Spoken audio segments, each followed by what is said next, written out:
Ya, karena itu firman ini berkata, tetapi sekalipun kamu harus menderita juga karena kebenaran. Ya, jadi kita mari menyadari dan kita tanamkan hal ini dalam pikiran kita, bahwa sekalipun kita hidup benar, kita hidup baik, yang namanya penderitaan itu pasti ada. Ya, ayat ini berkata, tetapi sekalipun kamu harus menderita juga karena kebenaran, kamu akan berbahagia. Ya, jadi orang itu kalau menderita karena kebenaran itu berbahagia.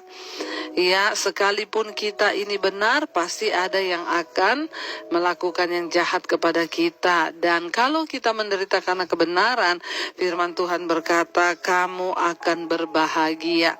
Ya, mari kita sama-sama menyadari, saudara, bahwa dalam hidup ini sudah sebaik apapun kita, tetap aja ada orang yang tidak suka. Sebaik apapun kita, tetap ada aja orang yang memfitnah kita. Tapi firman Tuhan berkata, bagi setiap kita yang sedang mengalami itu, saya sudah berbuat baik, Bu, kepada suami, saya sudah berbuat baik kepada saudara saya sudah berbuat baik kepada sahabat saya, tapi kenapa balasannya begini? Enggak apa-apa, karena firman Tuhan berkata, kita akan berbahagia jika kita menderita karena kebenaran. Ya, sebab itu janganlah kamu takuti apa yang mereka takuti, dan janganlah kamu gentar. Ya, saudara, karena itu cara berpikir atau konsep kita harus berbeda dengan konsep orang dunia. Ya, orang dunia banyak menakuti hal-hal yang terjadi di sekelilingnya, tetapi kita anak Tuhan, firman Tuhan berkata, jangan takuti apa yang mereka takuti. Jaga hati dalam kekudusan, menjaga pikiran dalam kekudusan. Kalau sekiranya ada hal-hal yang tidak berkenan, biar Tuhan ubahkan dan kita bertobat di hadapan Tuhan. Ya, sehingga kita tidak perlu takut apa yang sedang ditakuti oleh dunia hari-hari ini. Kita nggak perlu takut apa yang ditakuti oleh orang-orang banyak hari-hari ini, karena firman Tuhan berkata, ya jangan takut dengan apa yang mereka takuti, dan janganlah kamu gentar, kata firman Tuhan. Ya, mari kita sungguh-sungguh berserah kepada Tuhan. Sekalipun mungkin saat ini kita harus membayar harga menderita karena kebenaran, bayarlah harganya, sebab kita akan berbahagia.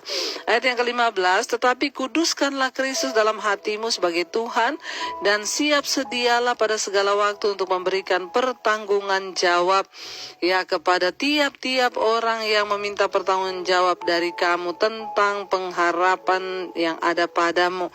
Saudara yang terkasih, yang terpenting hari-hari ini apa? Kita nggak usah takut, nggak usah gentar dengan apapun, tetapi yang terpenting adalah kuduskanlah Kristus di dalam hatimu sebagai Tuhan. Apa yang perlu kita lakukan hari-hari ini? Mari kita menguduskan Kristus dalam hati dan hidup kita. Mari kita mau taruh Kristus dalam hati kita, dalam hidup kita pada prioritas yang pertama. Kita mau taruh Yesus pada prioritas yang pertama di hidup kita, sehingga kita dapat berkata, Tuhan, Engkau segala-galanya bagiku. Ya Tuhan, Engkaulah Tuhanku, Engkaulah Allahku, Engkaulah Juru Selamatku. Ya, mari kuduskanlah Kristus dalam hidupmu, dalam hatimu sebagai Tuhan. Ya, dan siap sedialah pada segala waktu untuk memberi pertanggungan jawab kepada tiap-tiap orang yang meminta pertanggungan jawab dari kamu tentang pengharapan yang ada padamu. Tugas kita sebagai orang percaya, orang Kristen, yaitu kita harus siap memberikan pertanggungan jawab terhadap pengharapan dan iman kita pada Tuhan. Karena itu saya selalu berkata, kalau ada orang yang bertanya tentang imanmu, tentang pengharapanmu, engkau harus siap. Makanya semua orang Kristen harus memahami firman. Semua orang Kristen harus tahu firman, supaya kita bisa memberikan pertanggungan jawab terhadap pengharapan dan iman kita. Mari kita sungguh-sungguh percaya, saudara, bahwa Dia Tuhanlah yang akan memberikan kita hikmat untuk memberikan pemahaman kepada orang. Roh Kudus yang akan mengurapi kita. Tetapi tanggung jawab kita adalah siap sedia memberikan pertanggungan jawab terhadap iman kita kepada semua orang, pengharapan kita kepada semua orang yang meminta. Makanya saya selalu bilang, jangan kalau ada teman yang pengen kenal Tuhan Yesus, saudara WA. Banyak yang masih WA ke saya, Bu Debbie, teman saya ini lagi tanya-tanya soal Tuhan Yesus. Saya kasih nomor ibu ya, coba. Ya saudara, ya kalau saudara ketemu orang, ketemu teman yang tanya tentang Tuhan, saudaralah yang harus menjawab. Sekarang banyak ya saudara bisa belajar. Misalnya saudara mau bicara mau tentang apa iman, saudara cari di Google itu banyak ya pembahasan tentang iman yang saudara bisa kasih tahu.